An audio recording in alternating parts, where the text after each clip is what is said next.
All righty. When last we left the spaceship Swine Trek, as they used to say on the old Muppet Show, I'd pointed out that there were some holes in Darwin's original ideas. And they stem from the fact that neither he nor anybody else really understood how heredity works. You can see that living things in a population vary. You can see that they pass their traits on to the next generation. You can see this in your own family. Or, if you raise dogs or cats or rose bushes or tomatoes, you can see all this. But why?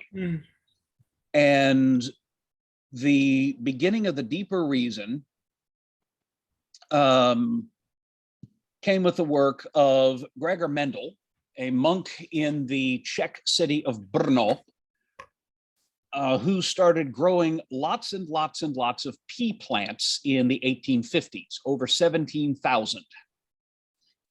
And peas turned out to be a really good example of what we call a model system, an organism that happens to be really convenient for studying something. They grow fast, they're easy to grow, you can eat them when you're finished, and they vary. There are purple flowered and white flowered peas and yellow podded and green podded peas and so on. And because of the shape of their flower and the structure of it, it's possible to control very precisely what flower crossbreeds with what other flower. That's not true for a lot of plants. And if I haven't made this clear, the reason all of this pea stuff freaking matters, and the reason why I'm dragging you through more information about peas than any of you really ever did want, is because it's not just about peas. The rules that Mendel worked out apply to virtually every eukaryote, with some modifications and things, but they apply to practically all animals, plants, protists, and fungi, including you. The rules that Mendel worked out for understanding why peas might inherit purple flower color or white flower color are the same rules that work out whether one of your kids might inherit sickle cell anemia or cystic fibrosis or Huntington's disease or increased risk of breast cancer or any one of a number of very real medical concerns. This is about a heck of a lot more than just peas. So if you're sick of pea plants, remember that what Mendel discovered applies much more widely than just his little pea garden in Brno. So if you remember, he crossed a lot of pea plants, and he found that some traits would skip a generation and then reappear. So if he started by crossing a purple flowered pea and a white flowered pea, by cutting the flowers open and swapping pollen between the flowers with a little paintbrush, in the first generation of crosses, called the F1 generation or first filial, all of the plants were purple. None of them showed any sign of having white flowered pea plants as an ancestor. They were all completely purple. And yet when he took two of that F1 generation and crossbred them to create the F2 generation, there were some of the pea plants in the F2 generation were white. It was like the white had passed from the pea generation through the F1 generation, hidden or masked somehow, and ending up in the F2 generation. That's important because that shows that heredity, however it works, is not like mixing paint.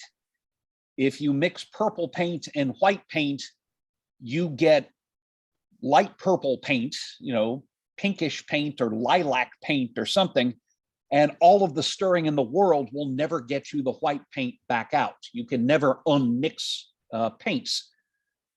But here you can seemingly unmix pea plant colors. And Mendel reasoned that the reason had to be that the peas inheritance was particulate. There were some little thingies, Mendel called them elements, rattling around inside those pea plant cells that gave the pea plants the traits that they had. And those thingies might hide each other, but they were still separate thingies. So inheritance is not like mixing purple paint and white paint. It's more like mixing purple marbles and white marbles. You can still easily get the white marbles and the purple marbles back out. Just like here, you can easily recover that white flower color, even though it's hidden in the F1 generation.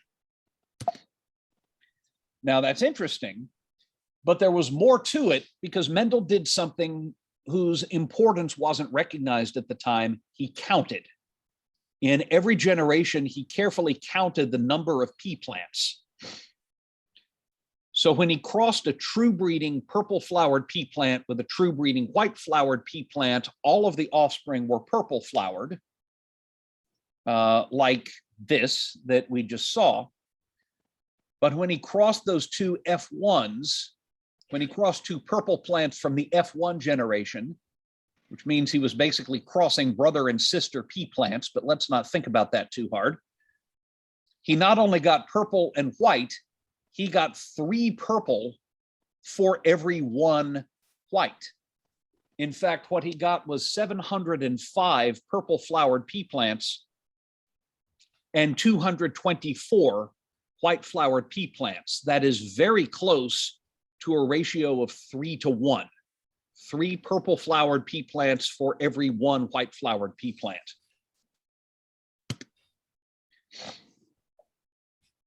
So yeah, if you divide 705 by 224, you get 3.15. That's very close to 3 to 1. The other crosses he did, he got the same thing, and you certainly don't have to memorize these numbers. But when he did the same experiment with round seeded pea plants and wrinkled seeded pea plants, in the F2 generation, he got a ratio of 2.96 to 1. When he did the same thing with yellow seeded and green seeded pea plants, the F2 generation had a ratio of 3.01 to 1. He got almost exactly 3 to 1 every time. Now, as we'll see, you would never get exactly 3 to 1 unless you had an infinite number of pea plants, which is not possible. You're always going to get just a little bit of static, just a little bit of scatter in your data, but he got very, very close to this 3 to 1 ratio. And it got worse. There's Mendel's experiment again. In the pea generation at top, he crossed a purple flowered and a white flowered pea, and the F1s were all purple. When he crossed 2 F1s, the F2 generation was made of purple and white flowered pea plants in a ratio of 3 to 1. And then he looked more closely at those F2s on the bottom, and he tried letting them self-fertilize. So what happened when he did that? The white flowered plants in the P2, if he let them self, which is what pea plants will naturally do if you don't artificially fertilize them, the white flowered plants in the F2s would only produce more white flowered plants for as many generations as Mendel cared to keep going. There was no sign that these white flowered plants ever had a purple flowered ancestor. The purple trait was just gone. A third of those purple flowered pea plants also produced nothing but more purple flowered pea plants in the next generations. There was never any sign that these plants had ever had an ancestor with white flowers. And yet 2/3 of the purple flowered plants, look, it's computer animation. I don't know why I don't have a job at Pixar yet. 2/3 of those purple flowered plants in the F2 generation were not true breeding, meaning that they produced purple flowered and white flowered plants, and they did it in that same 3-to-1 ratio. Okay, that's weird. So there's a difference between the purple offspring that breed true and these purple offspring that don't. That's getting strange. So let's make like MC Hammer and break it down. Mendel had already decided there's these things, he called them Elementen in German, elements, rattling around inside the pea cells that determine what traits the peas have. We now don't call these elements. We use a word that was coined a little bit later, and we call them genes. Now, we're still not yet to where we can talk about what genes are. Genes are still this concept rattling around inside a black box. But we have a ways to go, but we'll finally get to see what's inside that black box. But hang on for now. A gene can exist in several forms, and different forms of the same gene are called alleles. Allo is Greek for different. So alleles are different forms of a gene. In all the examples I've shown you, the genes turned out to have 2 alleles. The gene for flower color comes in a purple allele or a white allele. The gene for pea color comes in the green pea allele and the yellow pea allele, and so on. Many genes only have 1 allele. They're not all that interesting to study. And there are genes that may have 3 alleles, 4 alleles, 5 alleles. The human record, I think, is, I want to say it's 26. I could be wrong about that. And there could be new discoveries that are even higher. But there's no reason that genes only have to have 2 alleles. We'll talk more about that later. Mendel was kind of lucky in finding genes that only had 2 alleles. It makes things a lot simpler to figure out. Okay, so these thingamahoochers inside the pea cells are called genes, and every gene may come in 1 or 2 or 3 or 4 or however many alleles. Some alleles, by the way, let me go back one, are dominant and some are recessive. Dominant alleles aren't better, they're not superior, they're not good or bad. Recessive alleles aren't necessarily inferior or disease-causing or anything like that. There is no value judgment associated with these at all. All that dominant means is that if there's a dominant allele present, it will cover up the effect of the recessive allele. So there's a gene for pea flower color. The purple allele of that gene is dominant to the white allele of that gene. All that means is that if you cross a purple flowered pea and a white flowered pea, all that means is that the presence of the purple allele will cover up the presence of a white allele, but that white allele can be passed on to the next generation, to the F2. The white allele can be hidden in the F1 and then show up in the white in the F2. Okay, and that says nothing about whether purple or white is prettier or better or stronger or anything like that. It's got nothing to do with any kind of value judgment we might make about these traits. Why do we get the 3-to-1 ratio?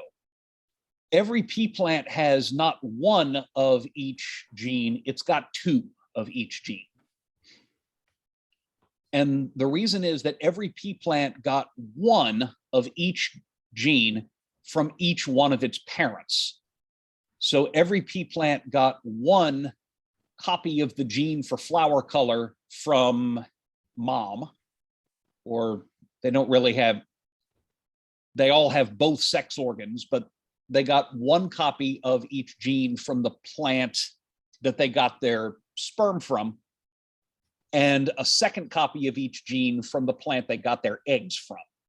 So every plant gets one of each pair of genes from each one of its parents, and each plant will pass on one of each gene to each one of its offspring. All right, so it's the same for you. You have something like 18,000 genes, with an interesting exception that we'll get to later. You have two copies of each gene. You got one from your mom and one from your dad, and you will pass on one of each pair of your genes to each one of your kids if you have any. Those two copies, by the way, might be of the same allele, or each might be a different allele. So when a plant's two copies of a gene are two copies of the same allele, we call that plant homozygous. Now, zygo is Greek for a yoke. That's Y-O-K-E. And you may not know what that is. It's a shaped wooden bar that holds together two horses or two oxen when they're pulling your plow. Not the sort of thing that most of you probably grew up with, although, you know, those of you that read the Bible might know verses like, his yoke is easy and his burden is light. The yoke is the harness that links a pair of animals together so they can pull something. And in this case, it just means things that are a pair of things that are linked together is what zygote means, a link between a pair. Homo is Greek for same. Homozygous is two of the same things linked together. And then if a plant has two copies of a gene and they are different alleles, we call that plant heterozygous. Hetero means different. A heterozygous plant has two different alleles that are yoked together, connected together. A homozygous plant has two copies of the same allele, making up that pair, linked together, as it were. All right, how are we doing so far?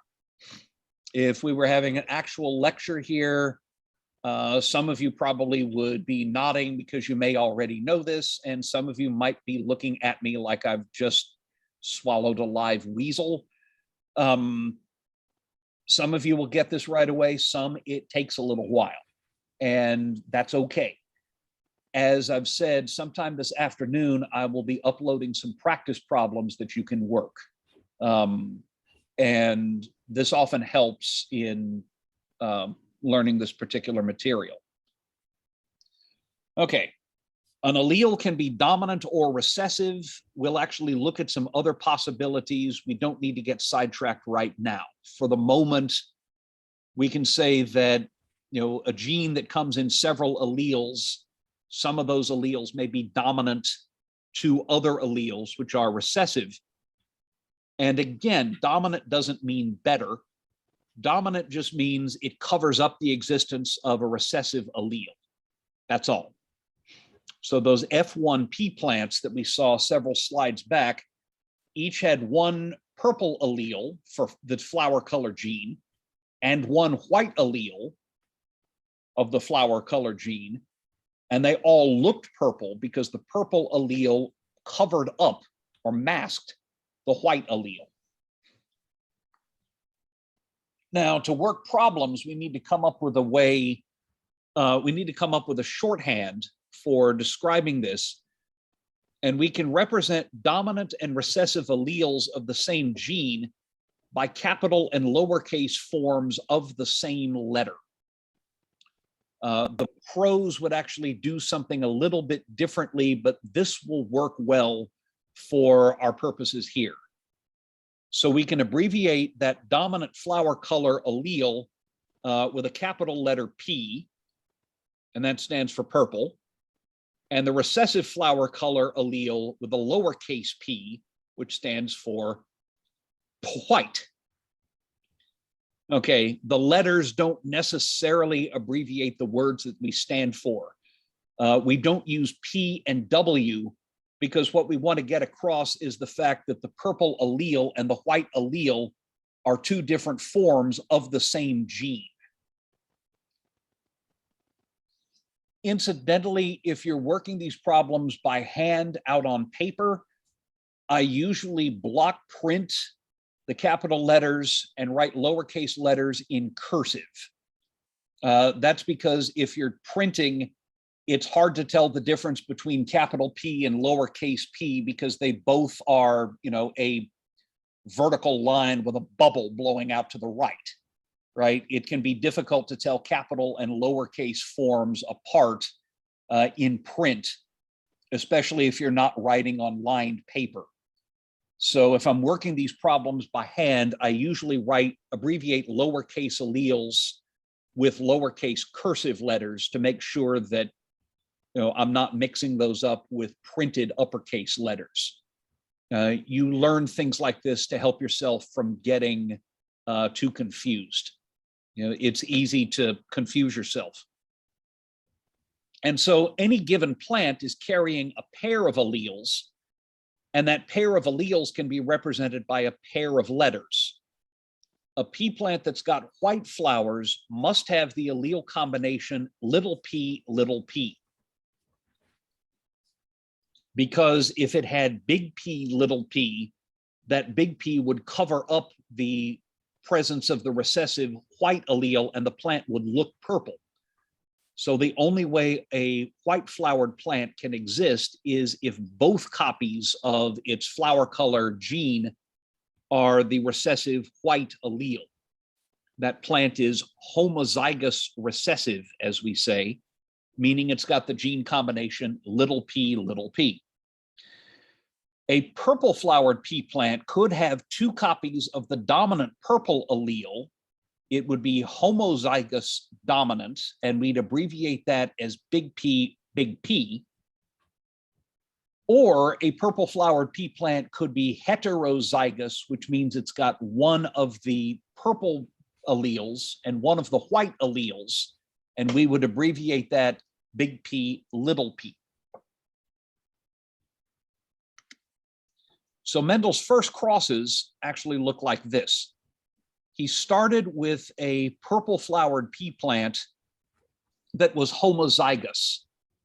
And he knew it was homozygous, by the way, because he'd been breeding purple flowered peas for some time. And this came from a line that had always been purple. It came from a line of purple flowered ancestors as far as you cared to go back, meaning it was extremely unlikely that there was a white flowered allele lurking in there somewhere. Okay, just checking the chat. Okay, just a name, right. In the pea generation, the white flowered pea plant has to have the little p combination of alleles. It's got to have two of those recessive white alleles, otherwise it won't have white flowers.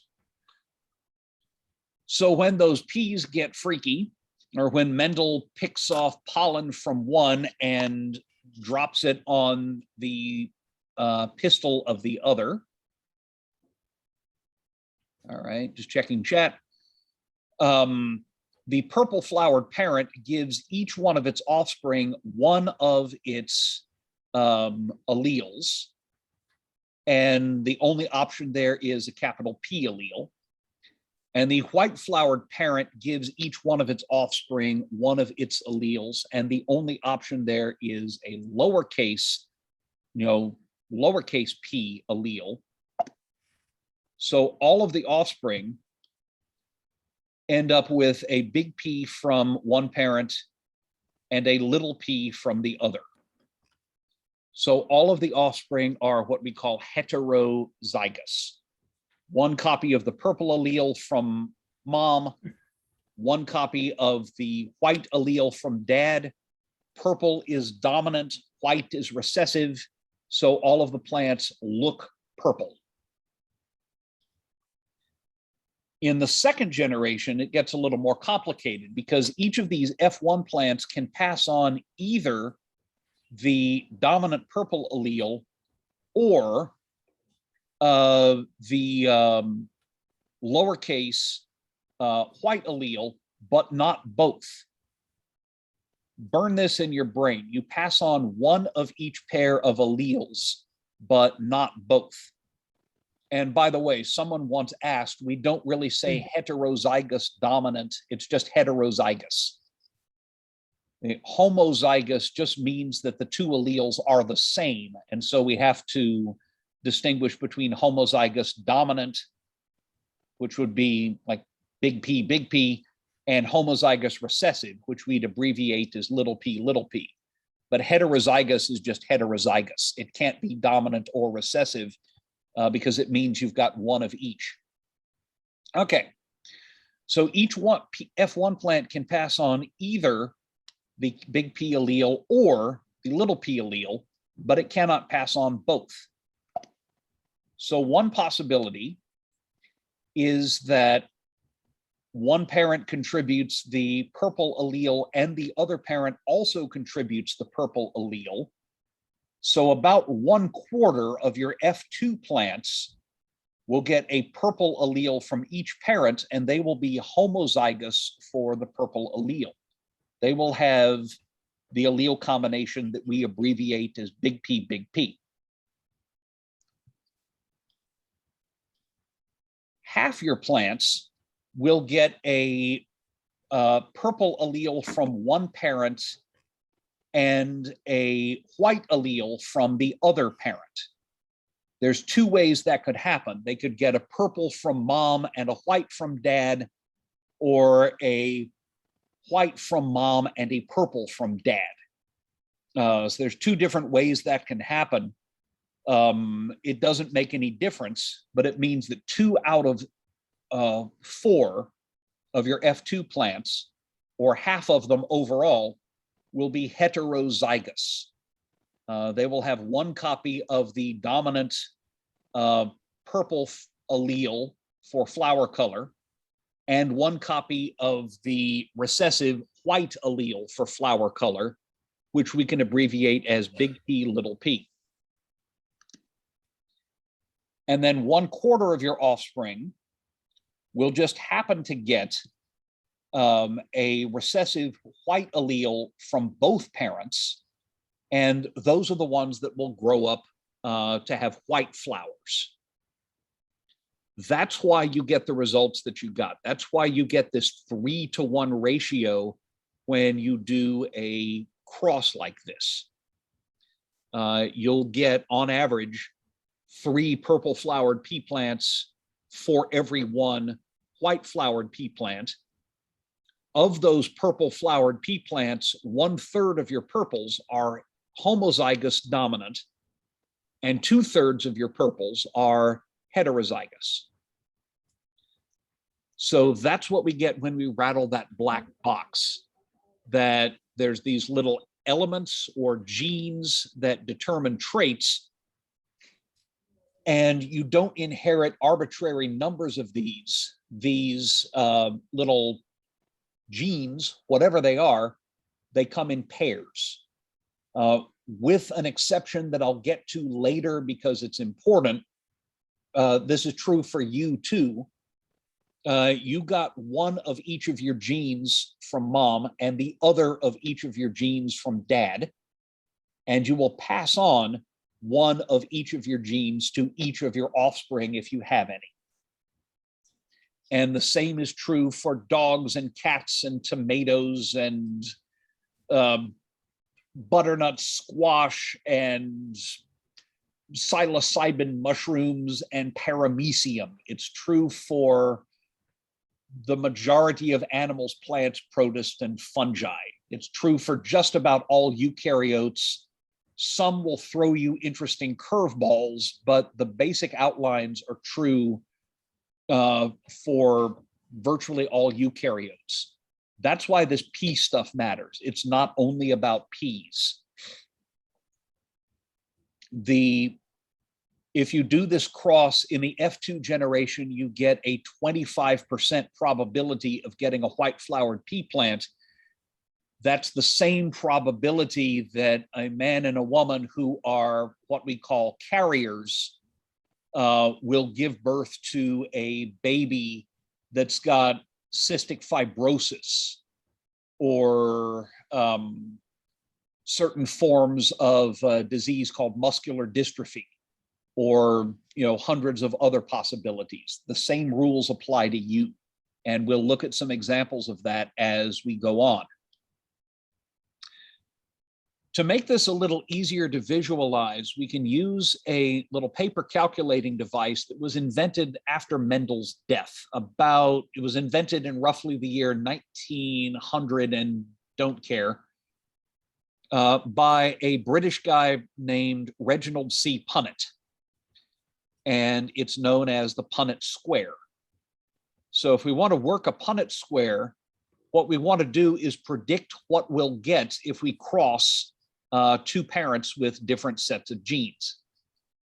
So we start by putting one of the parents at the top and one at the left. It doesn't matter which. And we draw a square, which looks like that. That's a square. Everybody got that? Good.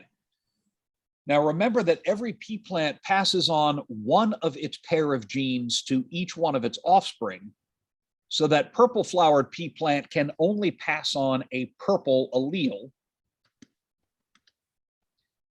So we write either a capital P over here or another capital P over here. There are only two possible alleles that this pea plant can pass on. And in this case, they happen to be the same. They're both purple alleles. The white flowered pea plant can only pass on a recessive white allele. So this white flowered pea plant can pass on either one of its peas or the other of its peas, one of its recessive white alleles or the other recessive white alleles. And now we can fill in the square down and across. So in the upper left subsquare of this Punnett square, we move the big P down the column, and we move the little p across the row. So we put that in. And then we put that in there in the second square. We're just moving the p's down, filling them in, moving down the columns and filling them in, moving across the rows. By the way, it's not entirely wrong if you don't do this, but it is the convention that we write the dominants first. So that's why I'm writing big P, not little p, big P. It makes this easier to read if we all do it the same way. And then we do the same right there. All we're doing is moving those letters down the columns and across the rows. So what this tells me is a quarter of my offspring are going to be heterozygous, and another quarter is also heterozygous, and a third quarter is going to be heterozygous, and also the fourth quarter is going to be heterozygous. This is not a very interesting Punnett square. Can you use different colors when filling out Punnett squares? Somebody has just asked. I often use different colors to try to make the connection between alleles and the physical traits that they stand for. Sometimes it doesn't make sense to do that. If I was doing a Punnett square looking at the risk of a baby inheriting a brain disease called Tay-Sachs syndrome, that doesn't have a color. I don't remember if there's any real provision for you to use color when you're typing in answers on a test, because you are going to have to work problems like this on the second exam. If it helps, go ahead and use it. I mean, the professionals pretty much publish in black and white. And you may find that as you get more experienced, you don't need to use color, but if it helps you, go ahead and use it. You know, and like I always say, any way you want it, that's the way you need it. Right, sorry. Okay. That's a very boring Punnett square because 100% of the offspring got the dominant purple allele from one parent and the recessive white allele from the other parent. And by the way, here's a word you need to know. When we talk about what set of alleles an organism has rattling around in its cells, we call that the genotype. So all of these offspring will have a genotype of little p, of big P, little p. The genotype of the offspring is all big P, little p. The physical traits that the offspring have is called the phenotype.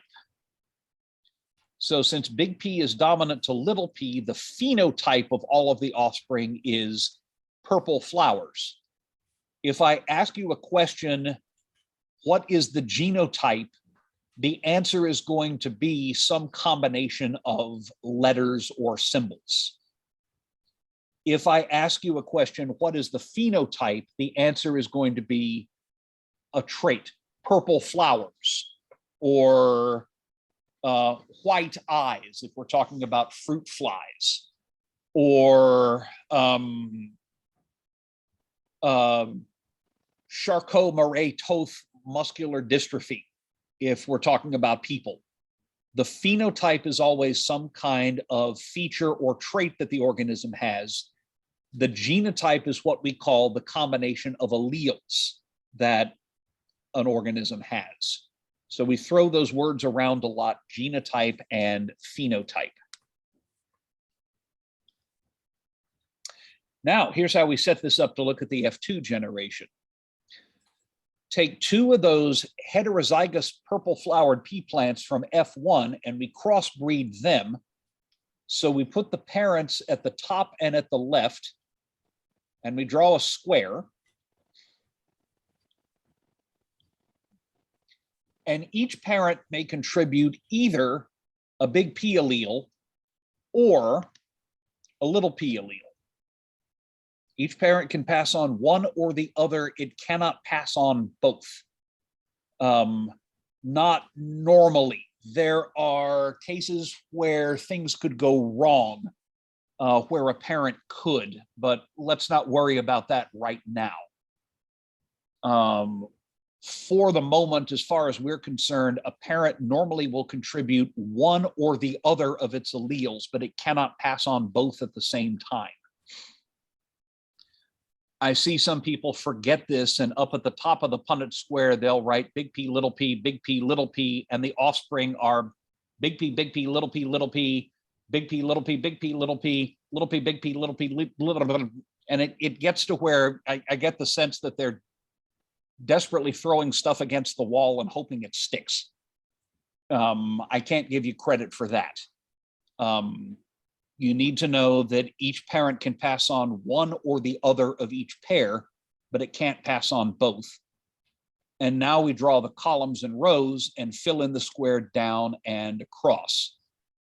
1/4 of those offspring are represented by the top left square. Those are the offspring that got a dominant purple allele from mom and a dominant purple allele from dad. Down at the lower left and the top right, those represent the offspring that got a purple allele from one parent and a white allele from the other parent.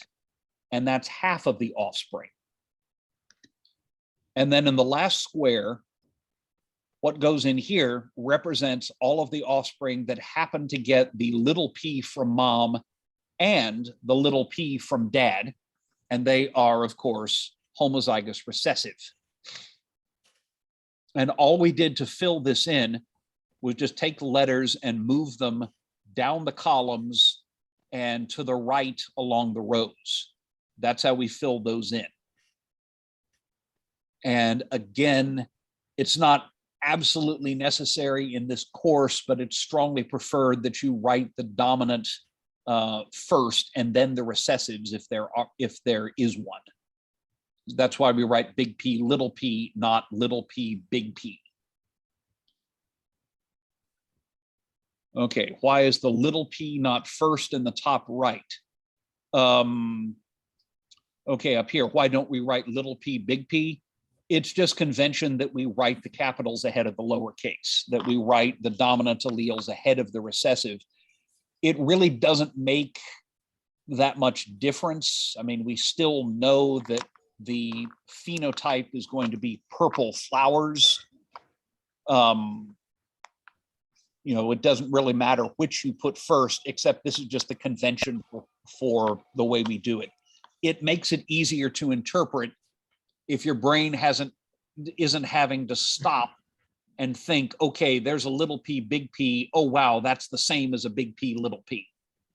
It just makes it easier to read if you do it this way. All right, so that's the possible genotypes of the offspring. If you planted lots of peas, this gives you the expected genotype ratios. 3/4 of your offspring should have purple flowers. 1/4 of your offspring will have the genotype big P. 2/4 or a half will have the genotype big P, little p, and 1/4 will have the genotype little p. If you're only having a few offspring, this gives you probabilities. If we were only going to plant one pea plant,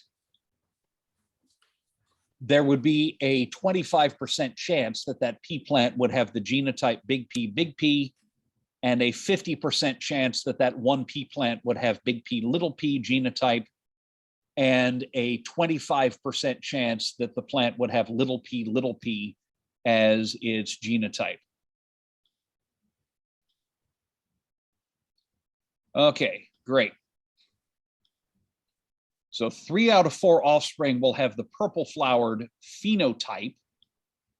Those 3 out of the 4 will have the purple flowered phenotype. And 1 out of 4 will have the white flowered phenotype. 1 out of 4 plants will be a homozygous purple with the genotype big P. 2 out of 4 will be heterozygous purples with the genotype big P, little p. 1 out of 4 will be a homozygous white with the genotype little p. And then there's the phenotypes. 3 out of 4 will have purple flowers.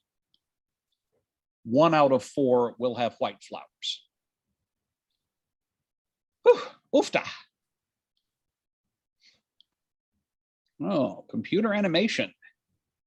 Hey, let's run it in reverse.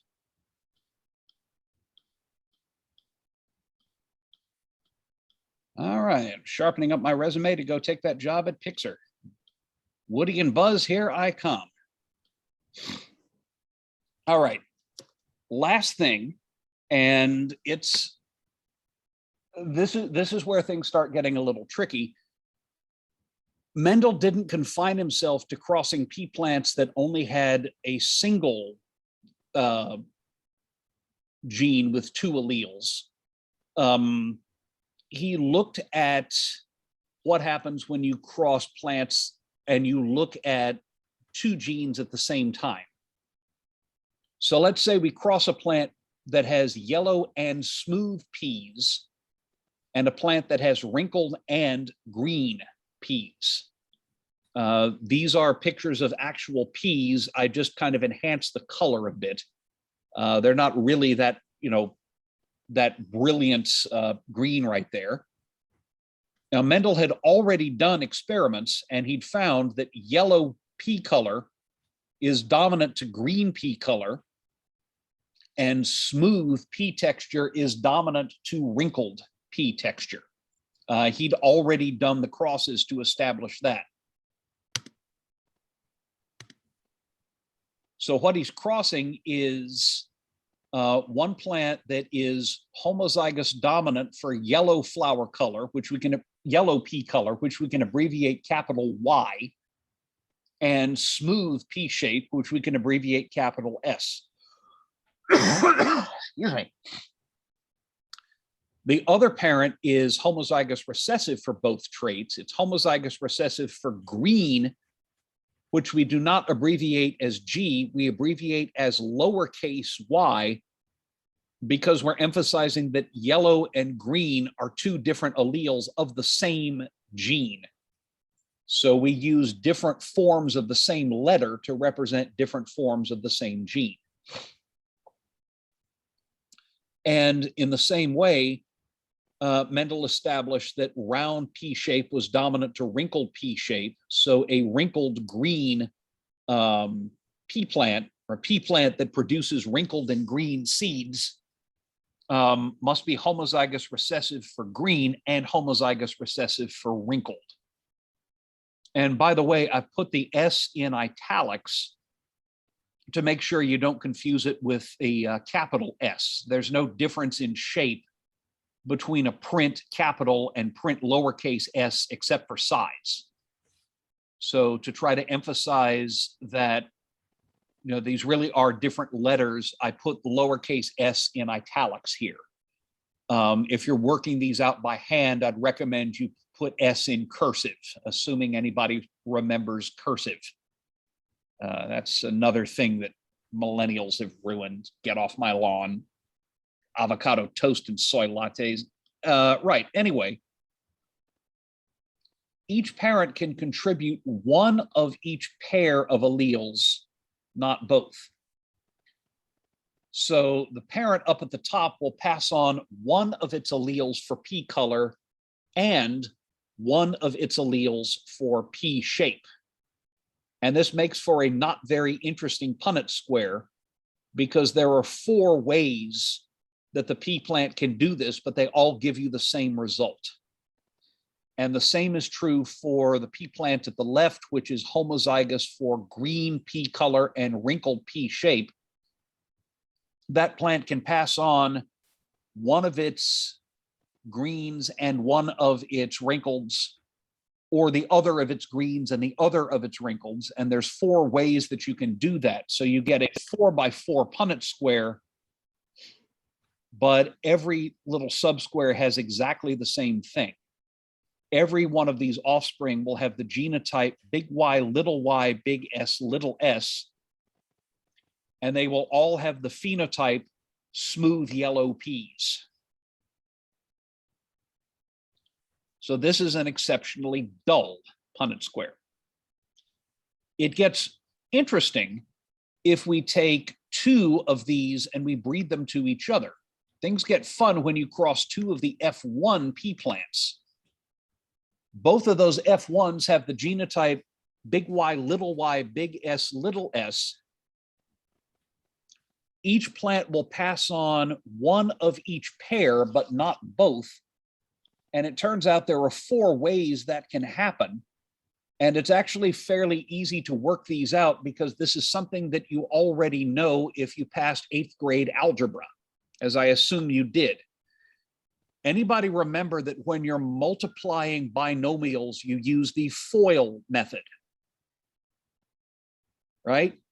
If you're multiplying like x plus 2 times x plus 3, you multiply the first, and you multiply the outers, and you multiply the inners, and then you multiply the lasts. So you get x squared plus 3x plus 2x plus 6. Anybody remember that? FOIL, it works here. This pea plant can pass on the first of each pair, or the outers of each pair, or the inners of each pair, or the last of each pair. So this pea plant, when it is making eggs or sperm, it can pass on either big Y and big S, or it can pass on big Y and little s, or it can pass on little y and big S, or it can pass on little y and little s. First of every pair, outer of every pair, inner of every pair, or last of every pair. Foil. I am hoping that you remember this from, I think we hit this in the 8th grade, but that was Louisiana in 1982, so I'm sure things are more advanced over here. And the same is true for this parent down here, which can also contribute the first of each pair, or the outers of each pair, or the inners, or the last of each pair. So each of these parents can pass on big Y big S, or big Y little s, or little y big S, or little y little s. Notice that the parents would not normally pass on big Y little y, or big S little s, or big Y big S, or big Y big S little y, or big Y little s big S little y, big little sy here, s there, an s everywhere, a yy. I get people, the people who have a hard time learning this sometimes answer questions like this with alphabet soup. Don't do that. It's easier than it may seem. Just remember the FOIL method and you won't go wrong. Those are the 4 possible combinations of alleles that can be passed on, and they set up a 4x4 Punnett square, and if you fill in the whole thing, you get this. You just take what's at the top of the columns, move it down, and you take what is at the left of the rows and move it across. And by the way, again, this is mostly to make it more readable. As you do this, you sort the alleles out. So notice at the top left, we write big Y, big S, little big S, big S, and not big Y, big S, big Y, big S. It's easier to interpret if you sort the alleles as you're filling in the squares of the Punnett square. Again, it's not necessarily wrong if you don't, but it makes things much more legible. It makes it a lot easier to interpret if you group alleles of the same gene together when you're writing down these genotypes. Okay, this looks like a mess. Here's what the phenotypes are. Some of these, like the one at the top left, big Y, big S, big S. Big Y is yellow, and that's dominant to green. Big S is smooth, and that's dominant to wrinkled. So the one up there at the top is that represents offspring that have yellow and smooth P's. The one that's second from the left, big Y, big S, little s, that one is also going to have yellow and smooth P's. This one here, big Y, big S, that's also yellow and smooth. In fact, every one of these squares that has at least one capital Y and at least one capital S, that represents offspring that are going to have yellow and smooth P's. And if you count up how many there are 9. And it's those. There's that computer animation again.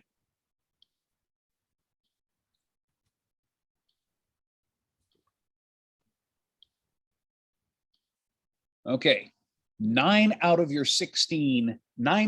every 16 offspring, or what, 56.25%, a little bit more than half of your offspring, the phenotype is going to be yellow and smooth P's. 3 of them are going to have at least one dominant allele for yellow color, but they will be homozygous recessive for shape, and their phenotype is going to be yellow and wrinkled. And it's these. 3 out of the 16 are going to be yellow and wrinkled. That's what, 18.75%. And then of the rest, 3 out of the 16 are going to be green and smooth. They're going to be homozygous recessive for green pea color, but they will have at least one dominant allele for the smooth pea shape, and they'll look like that. And then 1 out of 16 will be both green and wrinkled. You get this 9 to 3 to 3 to 1 pattern. And that's how you work what we call a dihybrid cross, using a Punnett square and using the rules that Mendel worked out. Once you get some experience, you can learn some tricks for doing this sort of thing in your head. You don't always have to draw a Punnett square, but it's very helpful at this stage to learn how these problems are done.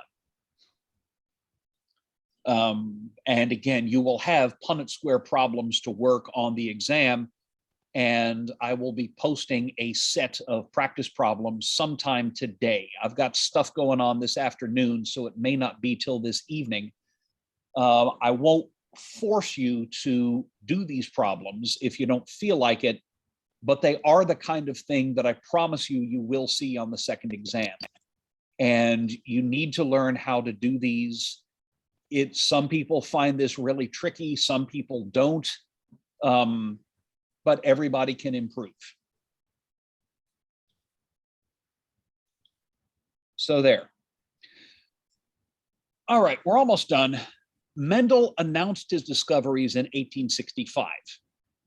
He published them in a scientific journal called the Proceedings of the Natural History Society of Brno in 1866. If anybody wants to go to www.mendelweb.org, you could read his original paper if you really want to. It's not that interesting.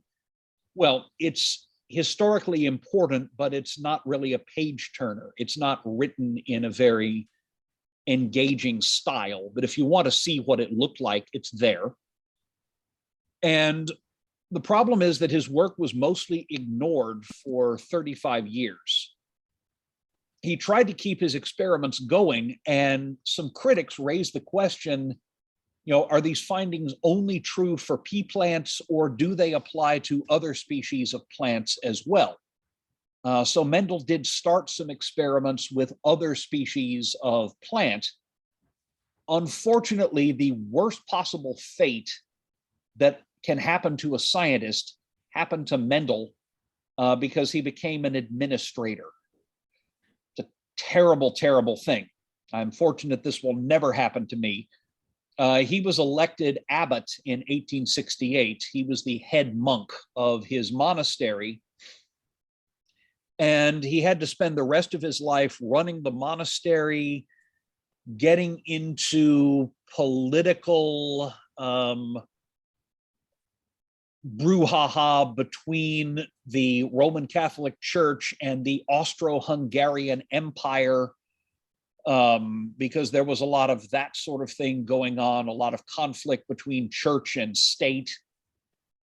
Incidentally, if he'd been in Germany, he could have ended up in Conway, Arkansas, because Conway was founded by German Catholics who were also having problems with the German state. But Mendel was not in Germany. He was in the Austro-Hungarian Empire. He had to deal with that politics.